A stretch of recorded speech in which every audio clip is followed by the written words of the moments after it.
Romanos, capítulo 1. Saludos de Pablo.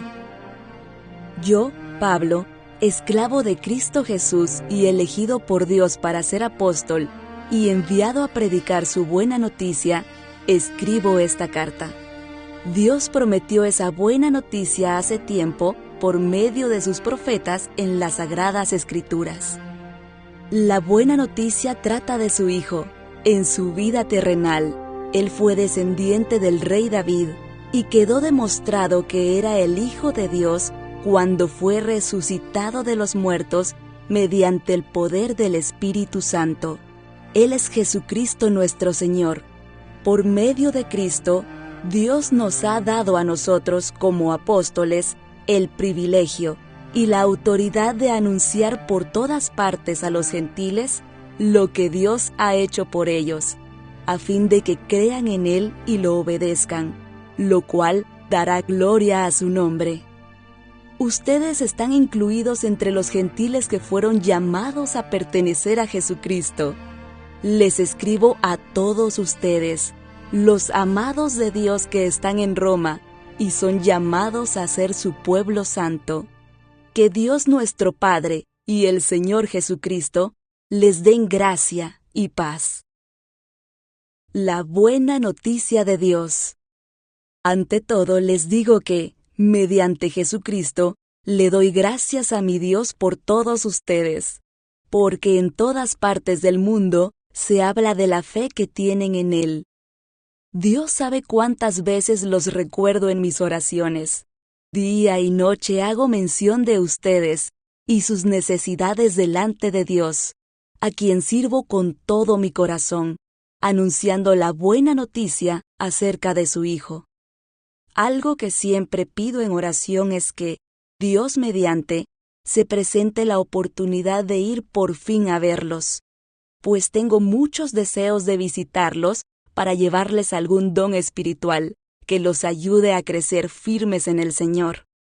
Cuando nos encontremos, quiero alentarlos en la fe, pero también me gustaría recibir aliento de la fe de ustedes.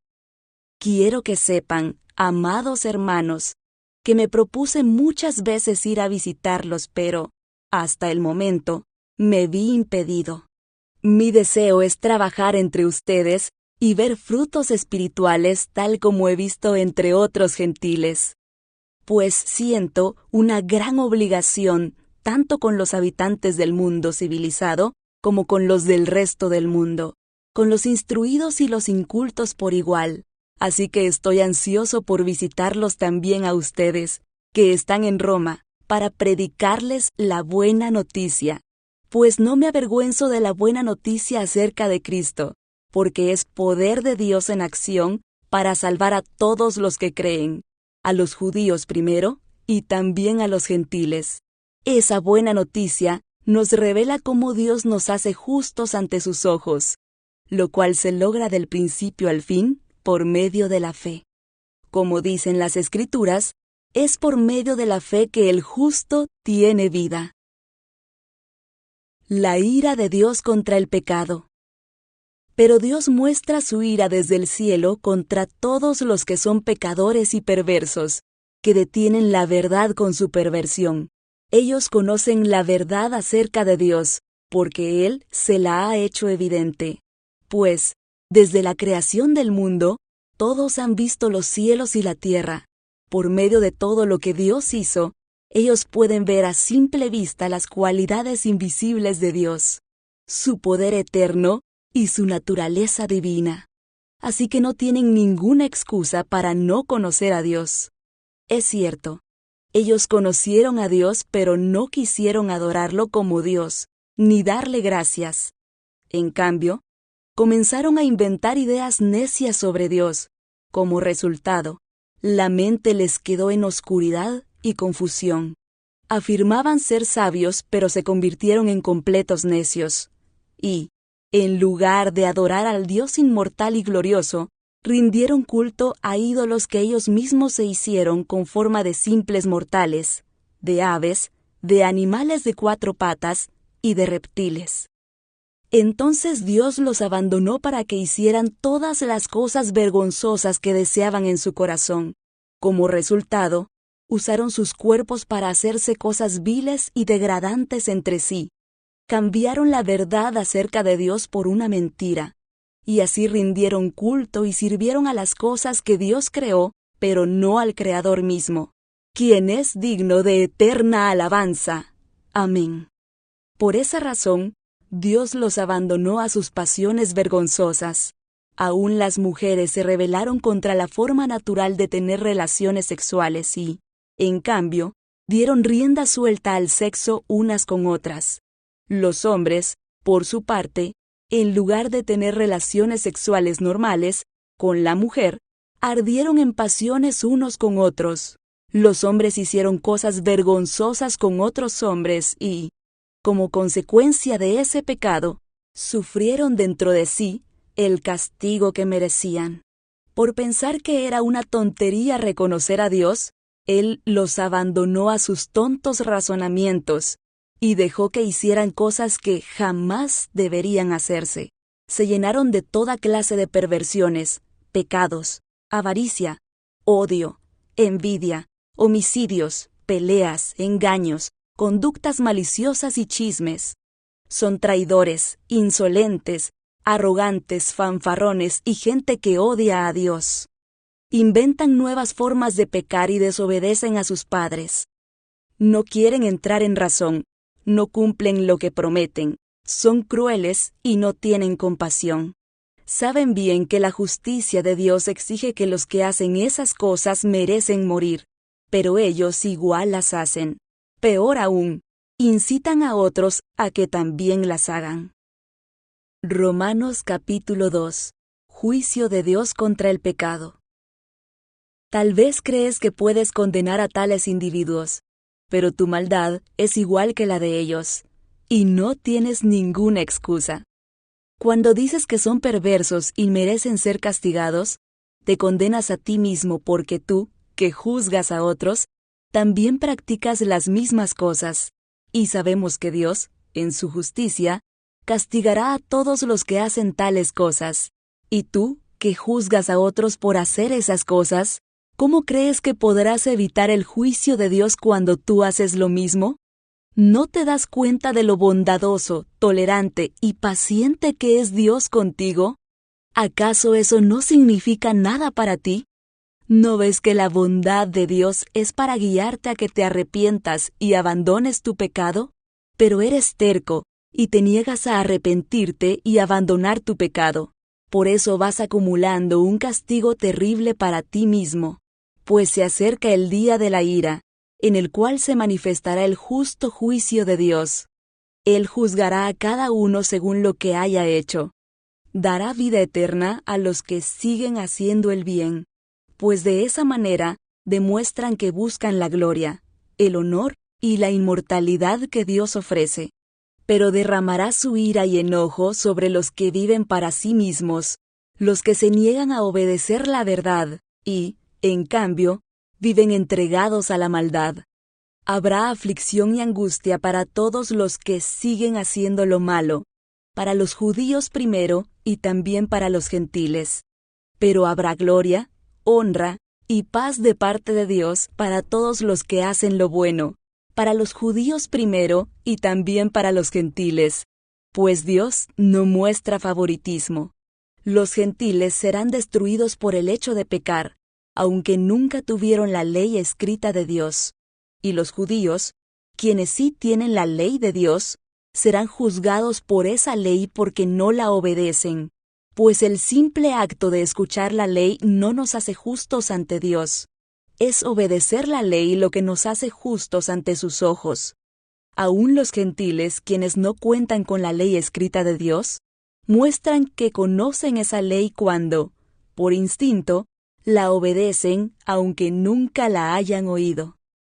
Ellos demuestran que tienen la ley de Dios escrita en el corazón, porque su propia conciencia y sus propios pensamientos o los acusan o bien les indican que están haciendo lo correcto.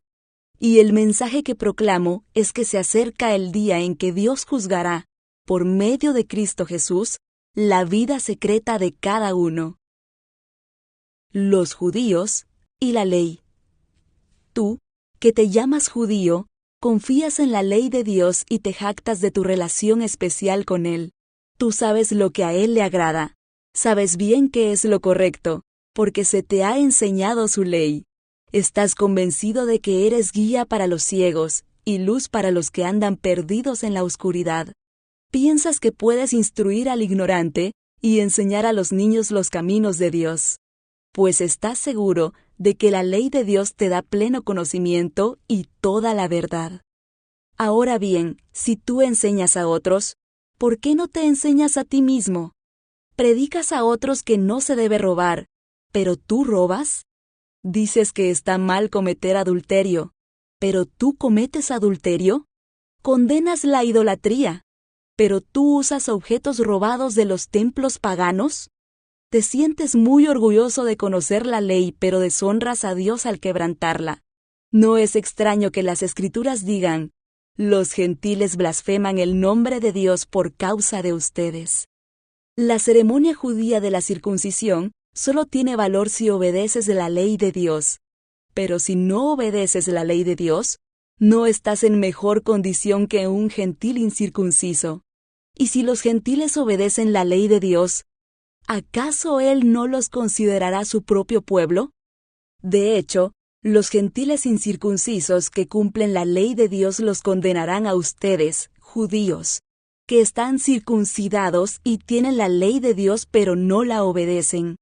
Pues no se es un verdadero judío solo por haber nacido de padres judíos, ni por haber pasado por la ceremonia de la circuncisión. No. Un verdadero judío es aquel que tiene el corazón recto a los ojos de Dios. La verdadera circuncisión no consiste meramente en obedecer la letra de la ley, sino que es un cambio en el corazón, producido por el Espíritu. Y una persona con un corazón transformado busca la aprobación de Dios, no la de la gente. Romanos capítulo 3. Dios permanece fiel. Entonces, ¿cuál es la ventaja de ser judío? ¿Tiene algún valor la ceremonia de la circuncisión? Claro que sí. Tiene muchos beneficios. En primer lugar, a los judíos se les confió toda la revelación de Dios.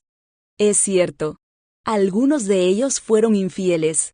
¿Pero acaso eso significa que, porque ellos fueron infieles, Dios también será infiel? Por supuesto que no. Aun cuando todos los demás sean mentirosos, Dios es veraz. Como dicen las Escrituras acerca de Él, quedará demostrado que tienes razón en lo que dices y ganarás tu caso en los tribunales. Sin embargo, algunos podrían decir: nuestro pecado cumple un buen propósito porque muestra a otros lo justo que es Dios. ¿No es injusto, entonces, que Dios nos castigue? Este no es más que un punto de vista humano. De ninguna manera. Si Dios no fuera completamente justo, ¿cómo tendría autoridad para juzgar al mundo? Sin embargo, alguien podría seguir argumentando: ¿por qué Dios me juzga como pecador si mi mentira realza su veracidad y le da más gloria a Él? Algunos incluso nos difaman asegurando que nosotros decimos: cuanto más pecamos, mejor. Los que dicen tales cosas merecen ser condenados. Todos somos pecadores. Ahora bien, ¿llegamos a la conclusión de que los judíos somos mejores que los demás? Para nada. Tal como acabamos de demostrar, todos, sean judíos o gentiles, están bajo el poder del pecado, como dicen las Escrituras. No hay ni un solo justo, ni siquiera uno. Nadie es realmente sabio. Nadie busca a Dios. Todos se desviaron. Todos se volvieron inútiles. No hay ni uno que haga lo bueno, ni uno solo. Lo que hablan es repugnante, como el mal olor de una tumba abierta. Su lengua está llena de mentiras. Veneno de serpientes gotea de sus labios. Su boca está llena de maldición y amargura. Se apresuran a matar. Siempre hay destrucción y sufrimiento en sus caminos. No saben dónde encontrar paz. No tienen temor de Dios en absoluto. Obviamente, la ley se aplica a quienes fue entregada, porque su propósito es evitar que la gente tenga excusas y demostrar que todo el mundo es culpable delante de Dios. Pues nadie llegará jamás a ser justo ante Dios por hacer lo que la ley manda. La ley sencillamente nos muestra lo pecadores que somos. Cristo sufrió nuestro castigo. Pero ahora, tal como se prometió tiempo atrás en los escritos de Moisés y de los profetas, Dios nos ha mostrado cómo podemos ser justos ante Él, sin cumplir con las exigencias de la ley. Dios nos hace justos a sus ojos cuando ponemos nuestra fe en Jesucristo. Y eso es verdad para todo el que cree, sea quien fuere. Pues todos hemos pecado. Nadie puede alcanzar la meta gloriosa establecida por Dios.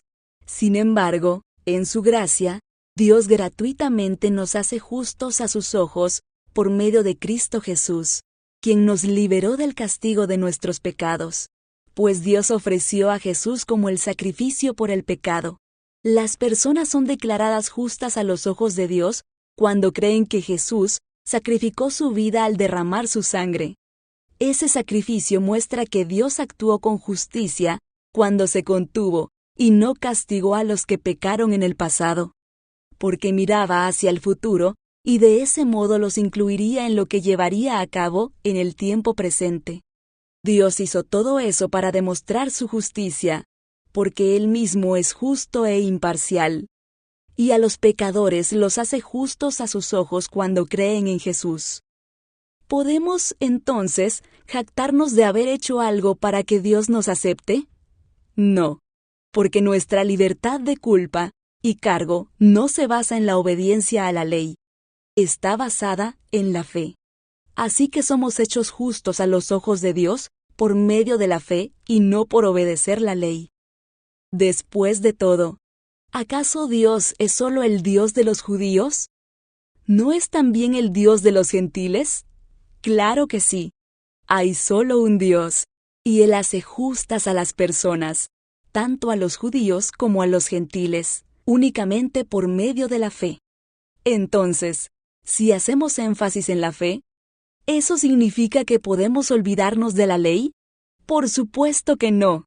De hecho, solo cuando tenemos fe, cumplimos verdaderamente la ley. Romanos capítulo 4. La fe de Abraham.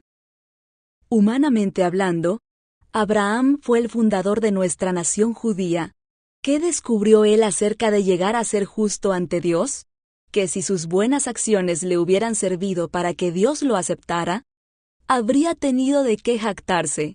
Pero esa no era la forma de actuar de Dios, pues las Escrituras nos dicen, Abraham le creyó a Dios, y Dios lo consideró justo debido a su fe.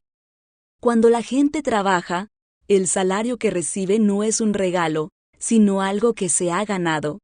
Pero la gente no es considerada justa por sus acciones, sino por su fe en Dios, quien perdona a los pecadores. David también habló de lo mismo cuando describió la felicidad de los que son declarados justos, sin hacer esfuerzos para lograrlo. ¡Oh, qué alegría para aquellos a quienes se les perdona la desobediencia, a quienes se les cubren los pecados! Sí, qué alegría para aquellos a quienes el Señor les borró el pecado de su cuenta. Ahora bien, ¿es esta bendición solamente para los judíos o es también para los gentiles incircuncisos? Como venimos diciendo, Dios consideró a Abraham justo debido a su fe. ¿Pero cómo sucedió esto? ¿Se le consideró justo solo después de ser circuncidado o fue antes? Es evidente que Dios aceptó a Abraham antes de que fuera circuncidado. La circuncisión era una señal de que Abraham ya tenía fe y de que Dios ya lo había aceptado y declarado justo aún antes de que fuera circuncidado.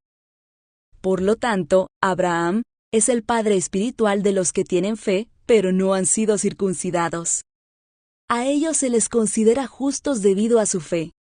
Y Abraham también es el padre espiritual de los que han sido circuncidados, pero solo si tienen la misma clase de fe que tenía Abraham antes de ser circuncidado. Obviamente, la promesa que Dios hizo de dar toda la tierra a Abraham y a sus descendientes no se basaba en la obediencia de Abraham a la ley, sino en una relación correcta con Dios, la cual viene por la fe. Si la promesa de Dios es solo para los que obedecen la ley, entonces la fe no hace falta y la promesa no tiene sentido, pues la ley siempre trae castigo para los que tratan de obedecerla. La única forma de no violar la ley es no tener ninguna ley para violar. Así que la promesa se recibe por medio de la fe. Es un regalo inmerecido. Y, vivamos o no de acuerdo con la ley de Moisés, todos estamos seguros de recibir esta promesa si tenemos una fe como la de Abraham, quien es el padre de todos los que creen. A eso se refieren las Escrituras cuando citan lo que Dios le dijo: «Te hice padre de muchas naciones». Eso sucedió porque Abraham creyó en el Dios que da vida a los muertos y crea cosas nuevas de la nada.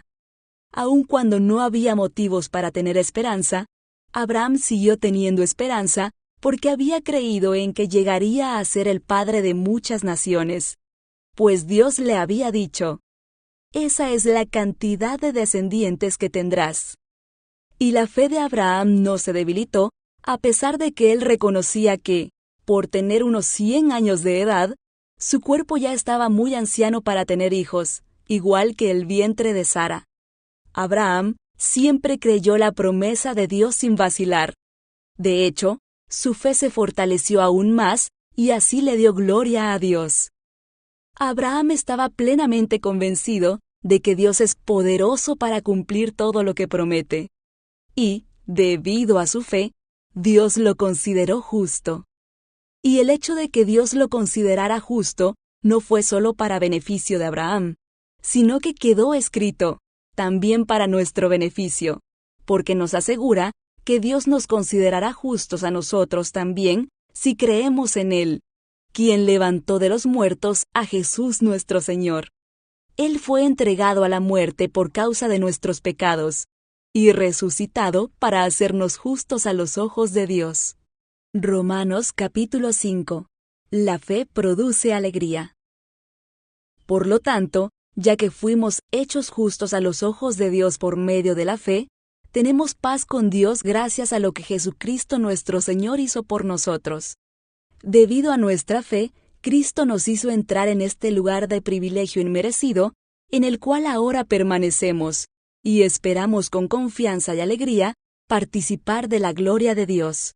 También nos alegramos al enfrentar pruebas y dificultades, porque sabemos que nos ayudan a desarrollar resistencia.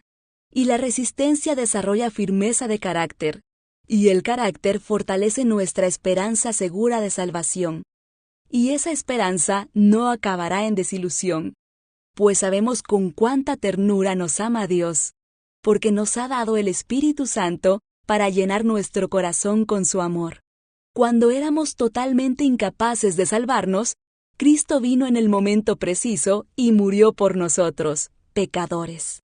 Ahora bien, casi nadie se ofrecería a morir por una persona honrada, aunque tal vez alguien podría estar dispuesto a dar su vida por una persona extraordinariamente buena.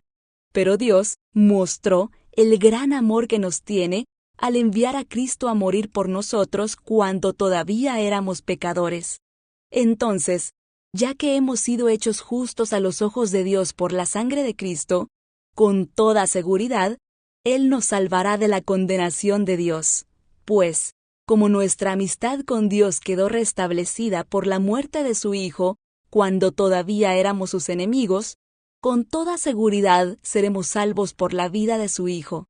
Así que ahora podemos alegrarnos por nuestra nueva y maravillosa relación con Dios, gracias a que nuestro Señor Jesucristo nos hizo amigos de Dios.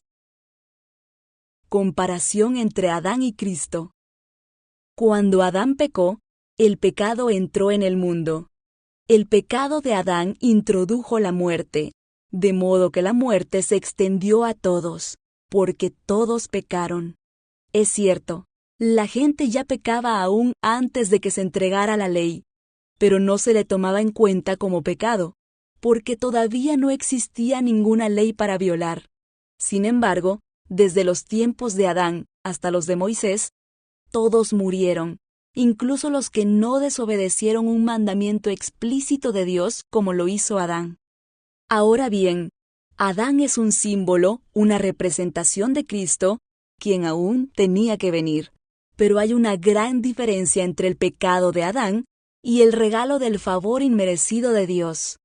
Pues el pecado de un solo hombre, Adán, trajo muerte a muchos. Pero aún más grande es la gracia maravillosa de Dios y el regalo de su perdón para muchos por medio de otro hombre, Jesucristo. Y el resultado del regalo del favor inmerecido de Dios es muy diferente de la consecuencia del pecado de ese primer hombre. Pues el pecado de Adán llevó a la condenación, pero el regalo de Dios nos lleva a ser hechos justos a los ojos de Dios, a pesar de que somos culpables de muchos pecados. Pues el pecado de un solo hombre, Adán, hizo que la muerte reinara sobre muchos. Pero aún más grande es la gracia maravillosa de Dios y el regalo de su justicia, porque todos los que lo reciben vivirán en victoria sobre el pecado y la muerte por medio de un solo hombre, Jesucristo.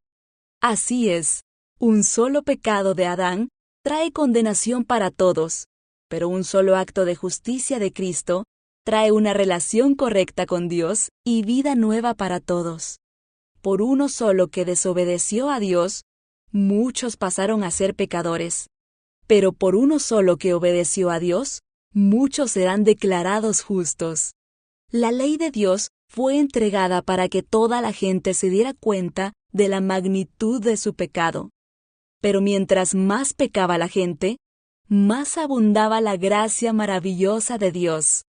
Entonces, así como el pecado reinó sobre todos y los llevó a la muerte, ahora reina en cambio la gracia maravillosa de Dios, la cual nos pone en la relación correcta con Él y nos da como resultado la vida eterna, por medio de Jesucristo nuestro Señor. Romanos capítulo 6. Cristo quebró el poder del pecado. Ahora bien, ¿deberíamos seguir pecando para que Dios nos muestre más y más su gracia maravillosa? Por supuesto que no. Nosotros hemos muerto al pecado. Entonces, ¿cómo es posible que sigamos viviendo en pecado? ¿O acaso olvidaron que, cuando fuimos unidos a Cristo Jesús en el bautismo, nos unimos a Él en su muerte? Pues hemos muerto y fuimos sepultados con Cristo mediante el bautismo. Y tal como Cristo fue levantado de los muertos por el poder glorioso del Padre, ahora nosotros también podemos vivir una vida nueva. Dado que fuimos unidos a Él en su muerte, también seremos resucitados como Él. Sabemos que nuestro antiguo ser pecaminoso fue crucificado con Cristo, para que el pecado perdiera su poder en nuestra vida. Ya no somos esclavos del pecado, pues, cuando morimos con Cristo, fuimos liberados del poder del pecado. Y dado que morimos con Cristo, sabemos que también viviremos con Él. Estamos seguros de eso, porque Cristo fue levantado de los muertos y nunca más volverá a morir. La muerte ya no tiene ningún poder sobre Él. Cuando Él murió, murió una sola vez, a fin de quebrar el poder del pecado. Pero ahora que Él vive, vive para la gloria de Dios. Así también ustedes deberían considerarse muertos al poder del pecado y vivos para Dios por medio de Cristo Jesús. No permitan que el pecado controle la manera en que viven. No caigan ante los deseos pecaminosos. No dejen que ninguna parte de su cuerpo se convierta en un instrumento del mal para servir al pecado. En cambio, entréguense completamente a Dios, porque antes estaban muertos, pero ahora tienen una vida nueva. Así que usen todo su cuerpo como un instrumento para hacer lo que es correcto para la gloria de Dios. El pecado ya no es más su amo, porque ustedes ya no viven bajo las exigencias de la ley. En cambio, viven en la libertad de la gracia de Dios. Ahora bien, ¿Eso significa que podemos seguir pecando porque la gracia de Dios nos ha liberado de la ley? ¡Claro que no! ¿No se dan cuenta de que uno se convierte en esclavo de todo lo que decide obedecer? Uno puede ser esclavo del pecado, lo cual lleva a la muerte, o puede decidir obedecer a Dios, lo cual lleva a una vida recta. Antes ustedes eran esclavos del pecado, pero, gracias a Dios, ahora obedecen de todo corazón la enseñanza que les hemos dado. Ahora son libres de la esclavitud del pecado y se han hecho esclavos de la vida recta.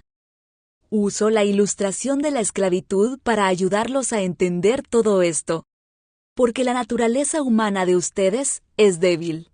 En el pasado, se dejaron esclavizar por la impureza y el desenfreno, lo cual los hundió aún más en el pecado. Ahora deben entregarse como esclavos a la vida recta para llegar a ser santos. Cuando eran esclavos del pecado, estaban libres de la obligación de hacer lo correcto. ¿Y cuál fue la consecuencia? Que ahora están avergonzados de las cosas que solían hacer, cosas que terminan en la condenación eterna. Pero ahora quedaron libres del poder del pecado y se han hecho esclavos de Dios. Ahora hacen las cosas que llevan a la santidad y que dan como resultado la vida eterna. Pues la paga que deja el pecado es la muerte, pero el regalo que Dios da es la vida eterna por medio de Cristo Jesús nuestro Señor. Romanos capítulo 7. No más atados a la ley. Ahora bien, amados hermanos, ustedes que conocen la ley, ¿no saben que la ley se aplica solo mientras una persona está viva? Por ejemplo, cuando una mujer se casa, la ley la une a su marido mientras él viva. Pero si él muere, las leyes del matrimonio ya no se aplican a ella. Así que mientras su marido viva, ella cometería adulterio si se casara con otro hombre. Pero si el esposo muere, ella queda libre de esa ley y no comete adulterio cuando se casa de nuevo. Por lo tanto, mis amados hermanos, la cuestión es la siguiente. Ustedes murieron al poder de la ley cuando murieron con Cristo, y ahora están unidos a aquel que fue levantado de los muertos. Como resultado, podemos producir una cosecha de buenas acciones para Dios. Cuando vivíamos controlados por nuestra vieja naturaleza, los deseos pecaminosos actuaban dentro de nosotros, y la ley despertaba esos malos deseos que producían una cosecha de acciones pecaminosas, las cuales nos llevaban a la muerte. Pero ahora fuimos liberados de la ley, porque morimos a ella, y ya no estamos presos de su poder. Ahora podemos servir a Dios, no según el antiguo modo, que consistía en obedecer la letra de la ley, sino mediante uno nuevo, el de vivir en el Espíritu. La ley de Dios revela nuestro pecado. Ahora bien, ¿acaso sugiero que la ley de Dios es pecaminosa? De ninguna manera. De hecho, fue la ley la que me mostró mi pecado. Yo nunca hubiera sabido que codiciar es malo si la ley no dijera, no codicies. Pero el pecado usó ese mandamiento para despertar toda clase de deseos codiciosos dentro de mí. Si no existiera la ley, el pecado no tendría ese poder. Hubo un tiempo en que viví sin entender la ley. Sin embargo, cuando aprendí, por ejemplo, el mandamiento de no codiciar, el poder del pecado cobró vida, y yo morí. Entonces me di cuenta de que los mandatos de la ley, que supuestamente traían vida, trajeron, en cambio, muerte espiritual. El pecado se aprovechó de esos mandatos y me engañó. Usó los mandatos para matarme.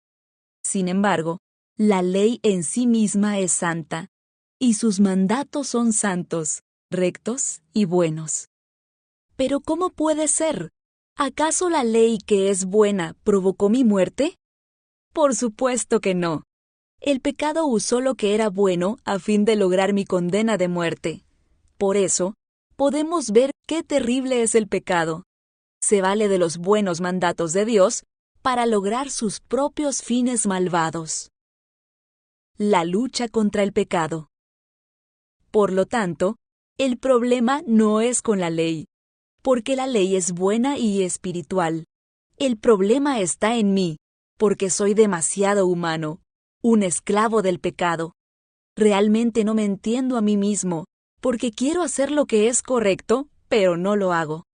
En cambio, hago lo que odio. Pero si yo sé que lo que hago está mal, eso demuestra que estoy de acuerdo con que la ley es buena.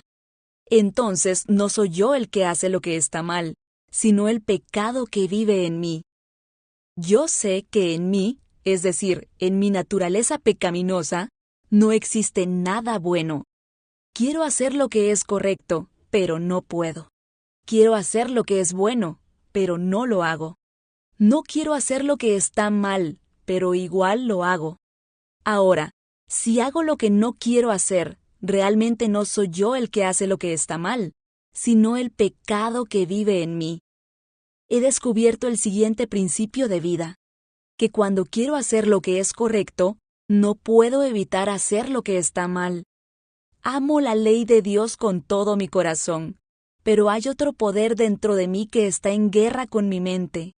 Ese poder me esclaviza al pecado que todavía está dentro de mí. Soy un pobre desgraciado. ¿Quién me libertará de esta vida dominada por el pecado y la muerte? Gracias a Dios. La respuesta está en Jesucristo nuestro Señor. Así que ya ven, en mi mente de verdad quiero obedecer la ley de Dios, pero a causa de mi naturaleza pecaminosa, soy esclavo del pecado. Romanos capítulo 8. La vida en el Espíritu. Por lo tanto, ya no hay condenación para los que pertenecen a Cristo Jesús, y porque ustedes pertenecen a Él, el poder del Espíritu que da vida, los ha libertado del poder del pecado, que lleva a la muerte. La ley de Moisés no podía salvarnos, porque nuestra naturaleza pecaminosa es débil. Así que Dios hizo lo que la ley no podía hacer. Él envió a su propio Hijo en un cuerpo como el que nosotros los pecadores tenemos, y en ese cuerpo, mediante la entrega de su Hijo como sacrificio por nuestros pecados, Dios declaró el fin del dominio que el pecado tenía sobre nosotros. Lo hizo para que se cumpliera totalmente la exigencia justa de la ley a favor de nosotros, que ya no seguimos a nuestra naturaleza pecaminosa, sino que seguimos al Espíritu. Los que están dominados por la naturaleza pecaminosa piensan en cosas pecaminosas, pero los que son controlados por el Espíritu Santo piensan en las cosas que agradan al Espíritu. Por lo tanto, permitir que la naturaleza pecaminosa les controle la mente lleva a la muerte, pero permitir que el Espíritu les controle la mente lleva a la vida y a la paz. Pues la naturaleza pecaminosa es enemiga de Dios siempre. Nunca obedeció las leyes de Dios y jamás lo hará. Por eso, los que todavía viven bajo el dominio de la naturaleza pecaminosa nunca pueden agradar a Dios. Pero ustedes no están dominados por su naturaleza pecaminosa. Son controlados por el Espíritu si el Espíritu de Dios vive en ustedes. Y recuerden que los que no tienen al Espíritu de Cristo en ellos, de ninguna manera pertenecen a Él. Y Cristo vive en ustedes. Entonces, aunque el cuerpo morirá por causa del pecado, el Espíritu les da vida, porque ustedes ya fueron hechos justos a los ojos de Dios. El Espíritu de Dios, quien levantó a Jesús de los muertos, vive en ustedes. Y así como Dios levantó a Cristo Jesús de los muertos, Él dará vida a sus cuerpos mortales mediante el mismo Espíritu, quien vive en ustedes. Por lo tanto, amados hermanos, no están obligados a hacer lo que su naturaleza pecaminosa los incita a hacer, pues, si viven obedeciéndola, morirán. Pero si mediante el poder del Espíritu hacen morir las acciones de la naturaleza pecaminosa, vivirán. Pues todos los que son guiados por el Espíritu de Dios son hijos de Dios. Y ustedes no han recibido un espíritu que los esclavice al miedo. En cambio, recibieron el Espíritu de Dios cuando Él los adoptó como sus propios hijos. Ahora lo llamamos Abba, Padre. Pues su Espíritu se une a nuestro espíritu para confirmar que somos hijos de Dios. Así que como somos sus hijos, también somos sus herederos. De hecho, somos herederos junto con Cristo de la gloria de Dios. Pero si vamos a participar de su gloria, también debemos participar de su sufrimiento. La gloria futura. Sin embargo, lo que ahora sufrimos no es nada comparado con la gloria que Él nos revelará más adelante, pues toda la creación espera con anhelo el día futuro en que Dios revelará quiénes son verdaderamente sus hijos. Contra su propia voluntad, toda la creación quedó sujeta a la maldición de Dios. Sin embargo, con gran esperanza, la creación espera el día en que será liberada de la muerte y la descomposición, y se unirá a la gloria de los hijos de Dios. Pues sabemos que, hasta el día de hoy, toda la creación gime de angustia como si tuviera dolores de parto. Y los creyentes también gemimos, aunque tenemos al Espíritu Santo en nosotros como una muestra anticipada de la gloria futura, porque anhelamos que nuestro cuerpo sea liberado del pecado y el sufrimiento. Nosotros también deseamos, con una esperanza ferviente, que llegue el día en que Dios nos dé todos nuestros derechos como sus hijos adoptivos, incluido el nuevo cuerpo que nos prometió. Recibimos esa esperanza cuando fuimos salvos. Si uno ya tiene algo, no necesita esperarlo, pero si deseamos algo que todavía no tenemos, debemos esperar con paciencia y confianza. Además, el Espíritu Santo nos ayuda en nuestra debilidad. Por ejemplo, nosotros no sabemos qué quiere Dios que le pidamos en oración, pero el Espíritu Santo ora por nosotros con gemidos que no pueden expresarse con palabras. Y el Padre, quien conoce cada corazón, sabe lo que el Espíritu dice, porque el Espíritu intercede por nosotros, los creyentes, en armonía con la voluntad de Dios. Y sabemos que Dios hace que todas las cosas cooperen para el bien de quienes lo aman y son llamados según el propósito que Él tiene para ellos. Pues Dios conoció a los suyos de antemano y los eligió para que llegaran a ser como su Hijo, a fin de que su Hijo fuera el hijo mayor entre muchos hermanos. Después de haberlos elegido, Dios los llamó para que se acercaran a Él, y una vez que los llamó, los puso en la relación correcta con Él, y luego de ponerlos en la relación correcta con Él, les dio su gloria. Nada puede separarnos del amor de Dios. ¿Qué podemos decir acerca de cosas tan maravillosas como estas? Si Dios está a favor de nosotros, ¿quién podrá ponerse en nuestra contra? Si Dios no se guardó ni a su propio Hijo, sino que lo entregó por todos nosotros, ¿no nos dará también todo lo demás? ¿Quién se atreve a acusarnos a nosotros, a quienes Dios ha elegido para sí? Nadie, porque Dios mismo nos puso en la relación correcta con Él. Entonces, ¿quién nos condenará? Nadie, porque Cristo Jesús murió por nosotros y resucitó por nosotros, y está sentado en el lugar de honor a la derecha de Dios, e intercede por nosotros. ¿Acaso hay algo que pueda separarnos del amor de Cristo? ¿Será que Él ya no nos ama si tenemos problemas o aflicciones? Si somos perseguidos o pasamos hambre o estamos en la miseria o en peligro o bajo amenaza de muerte? Como dicen las Escrituras, por tu causa nos matan cada día, nos tratan como a ovejas en el matadero. Claro que no. A pesar de todas estas cosas, nuestra victoria es absoluta por medio de Cristo, quien nos amó. Y estoy convencido de que nada podrá jamás separarnos del amor de Dios, ni la muerte ni la vida, ni ángeles ni demonios, ni nuestros temores de hoy, ni nuestras preocupaciones de mañana. Ni siquiera los poderes del infierno pueden separarnos del amor de Dios. Ningún poder en las alturas ni en las profundidades, de hecho, nada en toda la creación, podrá jamás separarnos del amor de Dios, que está revelado en Cristo Jesús nuestro Señor. Romanos capítulo 9. Dios elige a Israel. Con Cristo de testigo, hablo con toda veracidad. Mi conciencia y el Espíritu Santo lo confirman. Tengo el corazón lleno de amarga tristeza e infinito dolor por mi pueblo, mis hermanos judíos. yo estaría dispuesto a vivir bajo maldición para siempre, separado de Cristo, si eso pudiera salvarlos. Ellos son el pueblo de Israel, elegidos para ser los hijos adoptivos de Dios. Él les reveló su gloria, hizo pactos con ellos y les entregó su ley. Les dio el privilegio de adorarlo y de recibir sus promesas maravillosas. Abraham, Isaac y Jacob son los antepasados de los israelitas, y Cristo mismo era israelita en cuanto a su naturaleza humana, y Él es Dios, el que reina sobre todas las cosas, y es digno de eterna alabanza. Amén. Ahora bien, ¿acaso Dios no cumplió su promesa a Israel? No, porque no todos los que nacen en la nación de Israel son en verdad miembros del pueblo de Dios.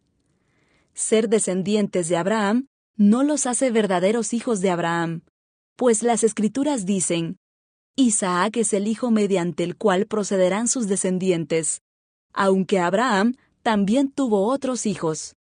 Eso significa que no todos los descendientes naturales de Abraham son necesariamente hijos de Dios. Solo los hijos de la promesa son considerados hijos de Abraham, pues Dios había prometido, volveré dentro de 1 año, y Sara tendrá un hijo. Ese hijo fue nuestro antepasado Isaac. Cuando se casó con Rebeca, ella dio a luz mellizos. Sin embargo, antes de que nacieran, antes de que pudieran hacer algo bueno o malo, ella recibió un mensaje de Dios. Este mensaje demuestra que Dios elige a la gente según sus propósitos. Él llama a las personas, pero no según las buenas o malas acciones que hayan hecho. Se le dijo, tu hijo mayor servirá a tu hijo menor. Como dicen las Escrituras, amé a Jacob, pero rechacé a Esaú.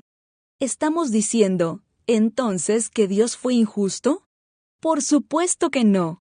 Pues Dios le dijo a Moisés, tendré misericordia de quien yo quiera, y mostraré compasión con quien yo quiera.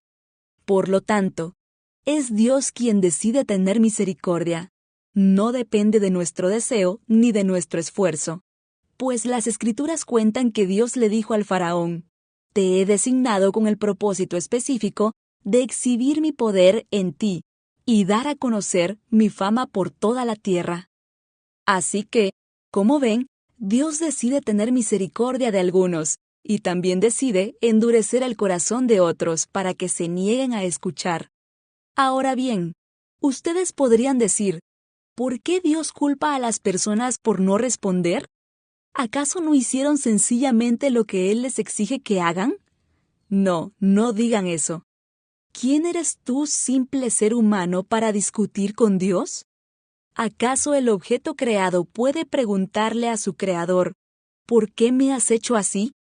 Cuando un alfarero hace vasijas de barro, ¿no tiene derecho a usar del mismo trozo de barro para hacer una vasija de adorno y otra para arrojar basura?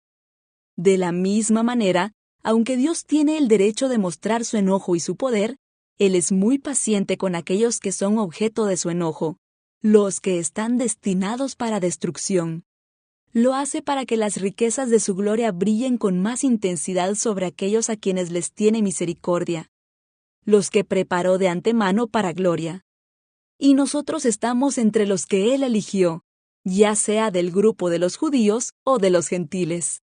Con respecto a los gentiles, Dios dice en la profecía de Oseas, a los que no eran mi pueblo, ahora los llamaré mi pueblo, y amaré a los que antes no amaba. Y también dice, en el lugar donde se les dijo, ustedes no son mi pueblo, allí serán llamados hijos del Dios viviente. Con respecto a Israel, el profeta Isaías clamó, aunque los hijos de Israel son tan numerosos como la arena a la orilla del mar, solo un remanente se salvará, pues el Señor ejecutará su sentencia sobre la tierra sin demora y de manera terminante. Y lo mismo dijo Isaías en otro lugar. Si el Señor de los ejércitos celestiales no hubiera perdonado la vida a unos cuantos de nuestros hijos, habríamos sido exterminados como Sodoma y destruidos como Gomorra. Incredulidad de Israel. ¿Qué significa todo esto? Aunque los gentiles no trataban de seguir las normas de Dios, fueron hechos justos a los ojos de Dios, y eso sucedió por medio de la fe. Pero los hijos de Israel, que se esforzaron tanto en cumplir la ley para llegar a ser justos ante Dios, nunca lo lograron. ¿Por qué no? Porque trataban de hacerse justos ante Dios por cumplir la ley, en lugar de confiar en Él. Tropezaron con la gran piedra en su camino. Dios se lo advirtió en las Escrituras cuando dijo: «Pongo en Jerusalén una piedra que hace tropezar a muchos, una roca que los hace caer, pero todo el que confíe en Él jamás será avergonzado». Romanos capítulo 10. Amados hermanos, el profundo deseo de mi corazón y mi oración a Dios es que los israelitas lleguen a ser salvos. Yo sé que ellos tienen un gran entusiasmo por Dios, pero es un fervor mal encausado, pues no entienden la forma en que Dios hace justas a las personas ante Él. Se niegan a aceptar el modo de Dios y, en cambio, se aferran a su propio modo de hacerse justos ante Él tratando de cumplir la ley. Sin embargo, Cristo ya cumplió el propósito por el cual se entregó la ley. Como resultado, todos los que creen en Él son hechos justos a los ojos de Dios. La salvación es para todos. Pues Moisés escribe que la ley exige obediencia a todos sus mandatos, para que una persona llegue a ser justa ante Dios. Pero el modo de la fe para hacernos justos ante Dios dice: «No digas en tu corazón, ¿quién subirá al cielo?», para hacer bajar a Cristo a la tierra. Ni tampoco digas, ¿quién descenderá al lugar de los muertos?, para volver a Cristo de nuevo a la vida. En realidad, dice: «El mensaje está muy al alcance de la mano, está en tus labios y en tu corazón». Y ese mensaje es el mismo mensaje que nosotros predicamos acerca de la fe. Si declaras abiertamente que Jesús es el Señor y crees en tu corazón que Dios lo levantó de los muertos, serás salvo. Pues es por creer en tu corazón que eres hecho justo a los ojos de Dios, y es por declarar abiertamente tu fe que eres salvo. Como nos dicen las Escrituras, todo el que confíe en Él jamás será avergonzado. No hay diferencia entre los judíos y los gentiles, en ese sentido. Ambos tienen al mismo Señor, quien da con generosidad a todos los que lo invocan. Pues todo el que invoque el nombre del Señor será salvo. Pero ¿cómo pueden ellos invocarlo para que los salve si no creen en Él? ¿Y cómo pueden creer en Él si nunca han oído de Él? ¿Y cómo pueden oír de Él a menos que alguien se lo diga? ¿Y cómo irá alguien a contarle sin ser enviado? Por eso, las Escrituras dicen: «Qué hermosos son los pies de los mensajeros que traen buenas noticias». Sin embargo, no todos aceptan la buena noticia, porque el profeta Isaías dijo: «Señor, ¿quién ha creído nuestro mensaje?». Así que la fe viene por oír, es decir, por oír la buena noticia acerca de Cristo. Pero pregunto, ¿de verdad el pueblo de Israel oyó el mensaje? Claro que sí. El mensaje se ha difundido por toda la tierra, y sus palabras por todo el mundo. Vuelvo a preguntar, ¿entendió realmente el pueblo de Israel? Por supuesto que sí. Pues, incluso en el tiempo de Moisés, Dios dijo: «Despertaré sus celos con un pueblo que ni siquiera es una nación. Provocaré su enojo por medio de gentiles insensatos». Luego Isaías habló audazmente de parte de Dios y dijo: «Me encontraron personas que no me buscaban. Me mostré a los que no preguntaban por mí». Pero con respecto a Israel, Dios dijo: «Todo el día les abrí mis brazos, pero ellos fueron desobedientes y rebeldes». Romanos capítulo 11. Misericordia de Dios con Israel. Entonces pregunto, ¿acaso Dios ha rechazado a su propio pueblo, la nación de Israel? Por supuesto que no. Yo mismo soy israelita, descendiente de Abraham, y miembro de la tribu de Benjamín. No. Dios no ha rechazado a su propio pueblo, al cual eligió desde el principio. ¿Se dan cuenta de lo que dicen las Escrituras sobre el tema? El profeta Elías se quejó del pueblo de Israel ante Dios y dijo: Señor, han matado a tus profetas y derribaron tus altares. Yo soy el único que queda con vida, y ahora me buscan para matarme a mí también. ¿Y recuerdan la respuesta de Dios? Él dijo, no, tengo a 7,000 más que nunca se han inclinado ante Baal. Lo mismo sucede hoy, porque unos cuantos del pueblo de Israel han permanecido fieles por la gracia de Dios, es decir, por su bondad inmerecida al elegirlos. Y como es mediante la bondad de Dios, entonces no es por medio de buenas acciones. Pues, en ese caso, la gracia de Dios no sería lo que realmente es, gratuita e inmerecida. Así que la situación es la siguiente. La mayoría del pueblo de Israel no ha encontrado el favor de Dios que tanto busca. Unos cuantos sí lo han encontrado, los que Dios ha elegido, pero el corazón de los demás fue endurecido, como dicen las Escrituras. Dios los hizo caer en un sueño profundo. Hasta el día de hoy, les ha cerrado los ojos para que no vean, y les ha tapado los oídos para que no oigan. También David dijo, que su mesa de abundancia se convierta en una trampa, en un engaño que los lleve a pensar que todo está bien, que sus bendiciones los hagan tropezar y que reciban su merecido, que sus ojos queden ciegos para que no puedan ver y que la espalda se les encorve para siempre. ¿Acaso el pueblo de Dios tropezó y cayó sin posibilidad de recuperarse? De ninguna manera. El pueblo fue desobediente. Por eso, Dios puso la salvación al alcance de los gentiles. Sin embargo, Él quería que su propio pueblo sintiera celos y la reclamara para sí. Ahora bien, si los gentiles fueron enriquecidos porque los israelitas rechazaron la oferta de salvación de Dios, imagínense cuánto más grande será la bendición para el mundo cuando ellos por fin la acepten. Menciono todo lo anterior especialmente para ustedes, los gentiles. Dios me designó apóstol a los gentiles.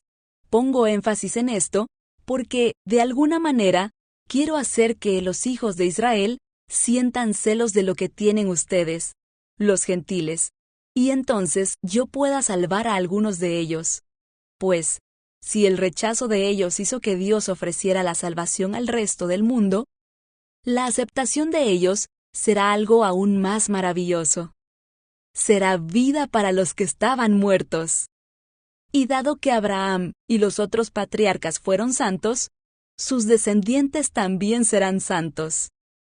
Del mismo modo que toda la masa de pan es santa, porque la porción que se da como ofrenda es santa. Pues, si las raíces del árbol son santas, las ramas también lo serán. Algunas ramas del árbol de Abraham, algunos del pueblo de Israel, han sido arrancadas, y ustedes, los gentiles, que eran ramas de un olivo silvestre, fueron injertados. Así que ahora ustedes también reciben la bendición que Dios prometió a Abraham y a sus hijos, con lo cual comparten con ellos el alimento nutritivo que proviene de la raíz del olivo especial de Dios. Así que no se jacten de haber sido injertados para reemplazar a las ramas que fueron arrancadas. Ustedes son solo una rama, no son la raíz. Tal vez digas, bueno, esas ramas fueron arrancadas para darme lugar a mí. Es cierto, pero recuerda, esas ramas fueron arrancadas porque no creyeron en Cristo, y tú estás allí porque sí crees. Así que no te consideres tan importante, más bien teme lo que podría suceder. Pues, si Dios no perdonó a las ramas originales, tampoco te perdonará a ti. Fíjate en que Dios es bondadoso, pero también es severo. Es severo con los que desobedecen, pero será bondadoso contigo si sigues confiando en su bondad. En cambio, si dejas de confiar, tú también serás arrancado por completo. Y si el pueblo de Israel abandona su incredulidad, volverá a ser injertado, pues Dios tiene poder para volver a injertarlo en el árbol. Tú, por naturaleza, eras una rama cortada de un olivo silvestre. Por lo tanto, si Dios estuvo dispuesto a ir en contra de la naturaleza al injertarte en un árbol cultivado, Él estará mucho más dispuesto a injertar las ramas originales en el árbol al que pertenecen. La misericordia de Dios es para todos. Mis amados hermanos, quiero que entiendan este misterio para que no se vuelvan orgullosos de ustedes mismos. Parte del pueblo de Israel tiene el corazón endurecido, pero eso solo durará hasta que se complete el número de gentiles que aceptarán a Cristo. Y entonces todo Israel será salvo, como dicen las Escrituras.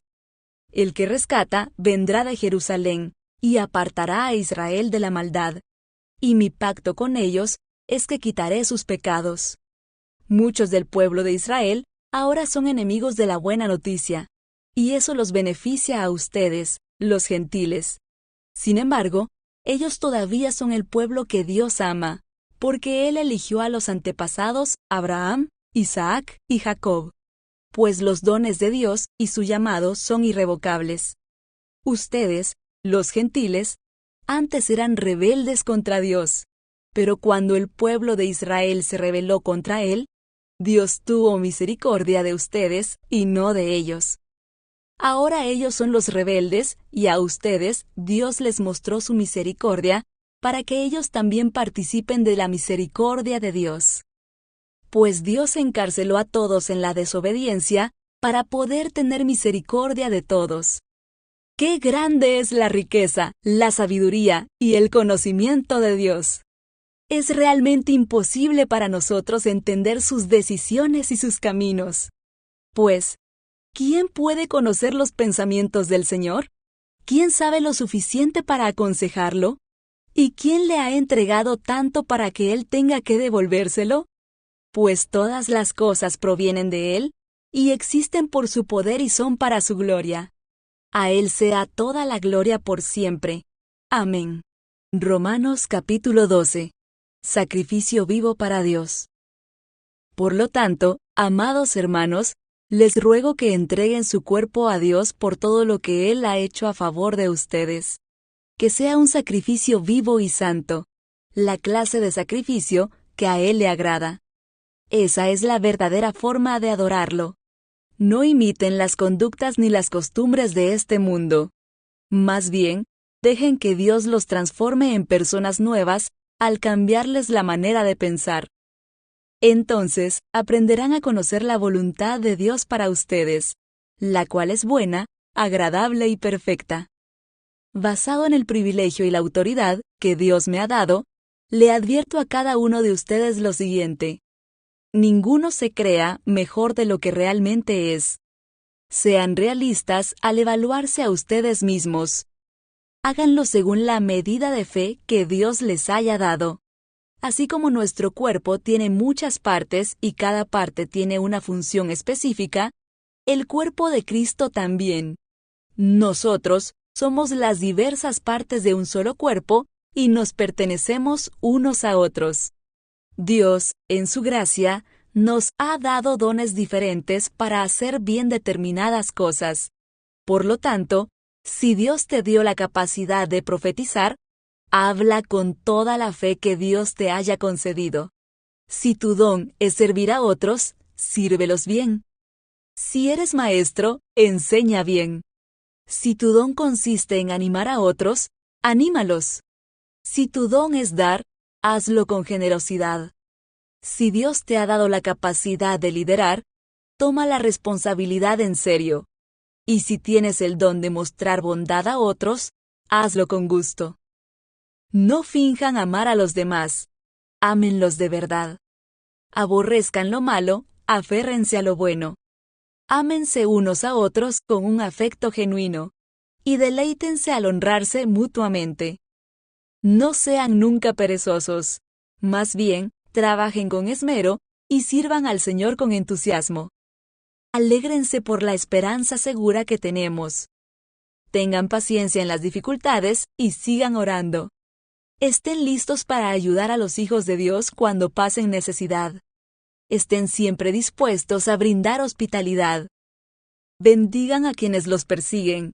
No los maldigan, sino pídanle a Dios en oración que los bendiga. Alégrense con los que están alegres y lloren con los que lloran. Vivan en armonía unos con otros. No sean tan orgullosos como para no disfrutar de la compañía de la gente común. Y no piensen que lo saben todo. Nunca devuelvan a nadie mal por mal. Compórtense de tal manera que todo el mundo vea que ustedes son personas honradas. Hagan todo lo posible por vivir en paz con todos. Queridos amigos, nunca tomen venganza. Dejen que se encargue la justa ira de Dios, pues dicen las Escrituras: Yo tomaré venganza, yo les pagaré lo que se merecen, dice el Señor. En cambio, si tus enemigos tienen hambre, dales de comer. Si tienen sed, dales de beber. Al hacer eso, amontonarás carbones encendidos de vergüenza sobre su cabeza.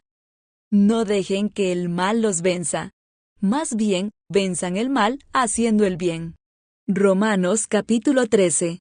Respeto por las autoridades. Toda persona debe someterse a las autoridades de gobierno, pues toda autoridad proviene de Dios, y los que ocupan puestos de autoridad están allí colocados por Dios. Por lo tanto, cualquiera que se rebele contra la autoridad se rebela contra lo que Dios ha instituido, y será castigado, pues las autoridades no infunden temor a los que hacen lo que está bien, sino a los que hacen lo que está mal. ¿Quieres vivir sin temor a las autoridades? Haz lo correcto, y ellas te honrarán. Las autoridades están al servicio de Dios para tu bien, pero si estás haciendo algo malo, por supuesto que deberías tener miedo, porque ellas tienen poder para castigarte. Están al servicio de Dios para cumplir el propósito específico de castigar a los que hacen lo malo. Por eso tienes que someterte a ellas, no solo para evitar el castigo, sino para mantener tu conciencia limpia. Por esas mismas razones, también paguen sus impuestos, pues los funcionarios de gobierno necesitan cobrar su sueldo. Ellos sirven a Dios con lo que hacen. Ustedes den a cada uno lo que deben. Paguen los impuestos y demás aranceles a quien corresponda, y den respeto y honra a los que están en autoridad. El amor cumple con los requisitos de Dios. No deban nada a nadie, excepto el deber de amarse unos a otros. Si aman a su prójimo, cumplen con las exigencias de la ley de Dios. Pues los mandamientos dicen: no cometas adulterio, no cometas asesinato, no robes, no codicies. Estos y otros mandamientos semejantes se resumen en uno solo: ama a tu prójimo como a ti mismo. El amor no hace mal a otros. Por eso, el amor cumple con las exigencias de la ley de Dios. Esto es aún más urgente, porque ustedes saben que es muy tarde, el tiempo se acaba.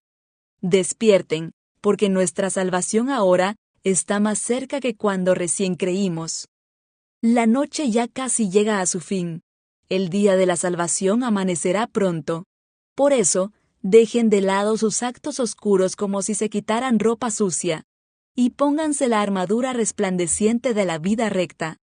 Ya que nosotros pertenecemos al día, vivamos con decencia a la vista de todos. No participen en la oscuridad de las fiestas desenfrenadas y de las borracheras. Ni vivan en promiscuidad sexual e inmoralidad.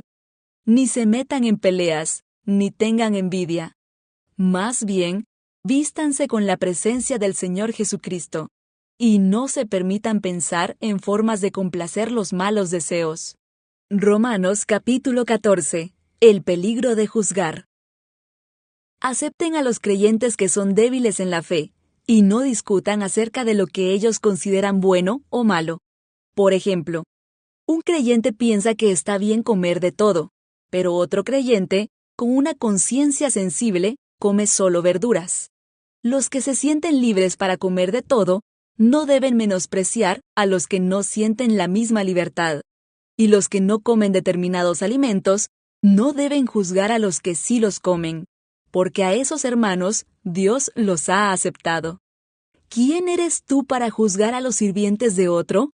Su amo dirá si quedan en pie o caen, y con la ayuda del Señor, quedarán en pie y recibirán la aprobación de Él. Del mismo modo, Algunos piensan que un día es más sagrado que otro, mientras que otros creen que todos los días son iguales. Cada uno debería estar plenamente convencido de que el día que elija es aceptable. Los que adoran al Señor un día en particular lo hacen para honrarlo a Él. Los que comen toda clase de alimentos lo hacen para honrar al Señor, ya que le dan gracias a Dios antes de comer. Y los que se niegan a comer ciertos alimentos también quieren agradar al Señor y le dan gracias a Dios. Pues no vivimos para nosotros mismos, ni morimos para nosotros mismos. Si vivimos es para honrar al Señor, y si morimos es para honrar al Señor. Entonces, tanto si vivimos como si morimos, pertenecemos al Señor. Cristo murió y resucitó con este propósito: ser Señor de los vivos y de los muertos. ¿Por qué, entonces, juzgas a otro creyente? ¿Por qué menosprecias a otro creyente?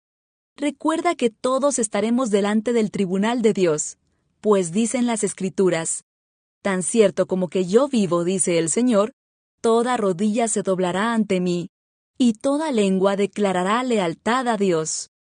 Es cierto, cada uno de nosotros tendrá que responder por sí mismo ante Dios.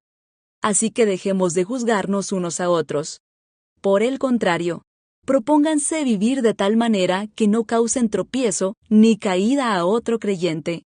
Yo sé y estoy convencido por la autoridad del Señor Jesús que ningún alimento en sí mismo está mal.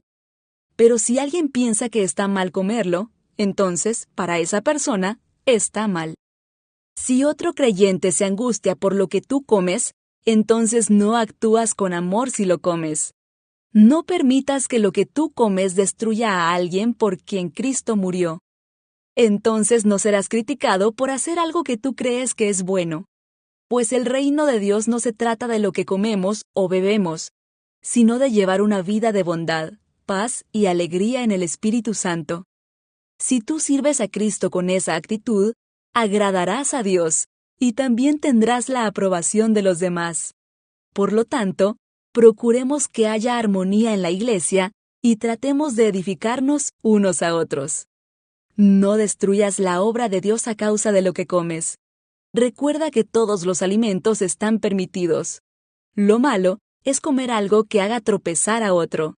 Es mejor no comer carne, ni beber vino, ni hacer ninguna otra cosa que pudiera causar que otro creyente tropiece. Tal vez crees que no hay nada malo en lo que haces, pero manténlo entre tú y Dios. Benditos son los que no se sienten culpables por hacer algo que han decidido que es correcto. Pero si tienes dudas acerca de si debes o no comer algo en particular, entonces es pecado comerlo, pues no eres fiel a tus convicciones. Si haces algo que crees que está mal, pecas. Romanos capítulo 15. Vivir para ayudar y edificar a otros. Los que somos fuertes debemos tener consideración de los que son sensibles a este tipo de cosas. No debemos agradarnos solamente a nosotros mismos. Deberíamos ayudar a otros a hacer lo que es correcto y edificarlos en el Señor. Pues ni siquiera Cristo vivió para agradarse a sí mismo. Como dicen las Escrituras, los insultos de aquellos que te insultan, oh Dios, han caído sobre mí. Tales cosas se escribieron hace tiempo en las Escrituras para que nos sirvan de enseñanza. Y las Escrituras nos dan esperanza y ánimo, mientras esperamos con paciencia hasta que se cumplan las promesas de Dios. Que Dios, quien da esa paciencia y ese ánimo, los ayude a vivir en plena armonía unos con otros, como corresponde a los seguidores de Cristo Jesús. Entonces, todos ustedes podrán unirse en una sola voz para dar alabanza y gloria a Dios, el Padre de nuestro Señor Jesucristo. Por lo tanto, acéptense unos a otros, tal como Cristo los aceptó a ustedes, para que Dios reciba la gloria. Recuerden que Cristo vino a servir a los judíos para demostrar que Dios es fiel a las promesas que les hizo a los antepasados de ellos. También vino para que los gentiles le dieran la gloria a Dios por la misericordia que Él tuvo con ellos. A eso se refería el salmista cuando escribió: Por eso te alabaré entre los gentiles, cantaré alabanzas a tu nombre. Y en otro lugar está escrito, alégrense con su pueblo, oh gentiles.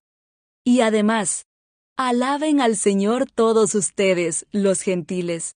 Todos los pueblos de la tierra, alábenlo. Y en otro lugar Isaías dijo, el heredero del trono de David vendrá y reinará sobre los gentiles. Ellos pondrán su esperanza en él.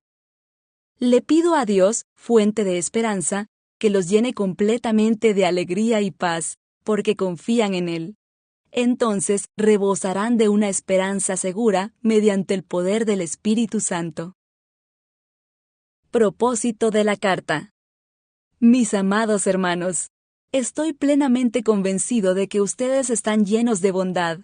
Conocen estas cosas tan bien que pueden enseñárselas unos a otros.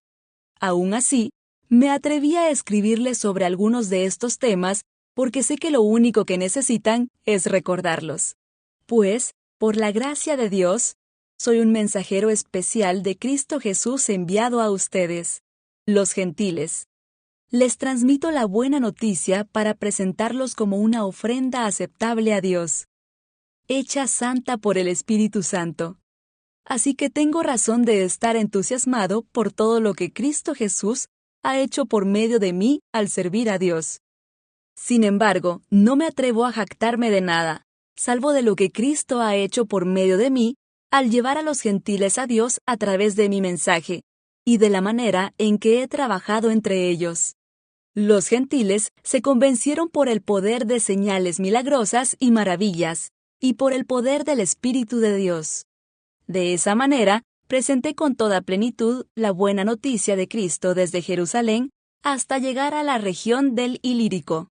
Mi gran aspiración siempre ha sido predicar la buena noticia donde nunca antes se ha oído el nombre de Cristo, y no donde otro ya ha comenzado una iglesia. He seguido el plan que mencionan las Escrituras, donde dice, los que nunca se enteraron de él verán, y los que nunca oyeron de él entenderán. De hecho, mi visita a ustedes se demoró tanto precisamente porque estuve predicando en esos lugares. Planes de viaje de Pablo. Ahora que terminé mi trabajo en estas regiones y después de todos estos largos años de espera, tengo muchos deseos de ir a verlos. Estoy pensando viajar a España. Cuando lo haga, me detendré en Roma. Y luego de disfrutar de la compañía de ustedes por un breve tiempo, podrán ayudarme con lo necesario para mi viaje. Sin embargo, antes de visitarlos, debo ir a Jerusalén para llevar una ofrenda a los creyentes de allí. Pues, les cuento, los creyentes de Macedonia y Acaya, con entusiasmo juntaron una ofrenda para los creyentes de Jerusalén, que son pobres. Lo hicieron con gusto porque se sienten en deuda con ellos. Dado que los gentiles recibieron las bendiciones espirituales de la buena noticia por parte de los creyentes de Jerusalén, sienten que lo menos que pueden hacer por ellos, a cambio, es ayudarlos económicamente. En cuanto yo entregue ese dinero y termine esa buena acción de los gentiles, iré a visitarlos a ustedes de camino a España. Cuando vaya, estoy seguro de que Cristo bendecirá en abundancia el tiempo que pasemos juntos. Mis amados hermanos, les pido encarecidamente en el nombre de nuestro Señor Jesucristo que se unan a mi lucha orando a Dios por mí. Háganlo por el amor que me tienen, ese amor que el Espíritu Santo les ha dado. Pídanle que me libre de los que están en Judea, que se niegan a obedecer a Dios. Pídanle también que los creyentes de allí estén dispuestos a aceptar la ofrenda que llevo a Jerusalén. Entonces, por la voluntad de Dios, podré ir a verlos con un corazón alegre, y nos alentaremos unos a otros. Y que Dios, quien nos da su paz, esté con todos ustedes. Amén. Romanos capítulo 16. Pablo saluda a sus amigos. Les encomiendo a nuestra hermana Febe, quien es diaconisa de la iglesia en Cencrea. Recíbanla en el Señor como digna de honra en el pueblo de Dios. Ayúdenla en todo lo que necesite, porque ella ha sido de ayuda para muchos, especialmente para mí. Den mis saludos a Priscila y Aquila. mis colaboradores en el ministerio de Cristo Jesús. De hecho, ellos una vez arriesgaron la vida por mí. Yo les estoy agradecido, igual que todas las iglesias de los gentiles. Den también mis saludos a la iglesia que se reúne en el hogar de ellos. Saluden a mi querido amigo Epeneto. Él fue el primero de toda la provincia de Asia que se convirtió en seguidor de Cristo. Denle mis saludos a María, quien ha trabajado tanto por ustedes. Saluden a Andrónico y a Junias, judíos como yo, quienes estuvieron en la cárcel conmigo. Ellos son muy respetados entre los apóstoles y se hicieron seguidores de Cristo antes que yo. Saluden a Amplias, mi querido amigo en el Señor. Saludos también a Urbano, nuestro colaborador en Cristo, y a mi querido amigo Estaquis. Saluden a Apeles, un buen hombre aprobado por Cristo. Y den mis saludos a los creyentes de la familia de Aristóbulo. Saluden a Herodión, judío como yo. Saluden a los de la familia de Narciso que son del Señor. Den mis saludos a Trífena y Trifosa, obreras del Señor. Y a la amada Pérsida, quien ha trabajado tanto para el Señor. Saluden a Rufo, a quien el Señor eligió para hacer lo suyo, y también a su querida madre, quien ha sido como una madre para mí. Den mis saludos a Asíncrito, Flegonte, Hermas, Patrobas, Hermes y a los hermanos que se reúnen con ellos. Saluden también a Filólogo, Julia, Nereo y su hermana, y a Olimpas y a todos los creyentes que se reúnen con ellos. Salúdense unos a otros con un beso santo. Todas las iglesias de Cristo les envían saludos. Instrucciones finales de Pablo. Y ahora, mis amados hermanos, les pido algo más. Tengan cuidado con los que causan divisiones y trastornan la fe de los creyentes al enseñar cosas que van en contra de las que a ustedes se les enseñaron. Manténganse lejos de ellos.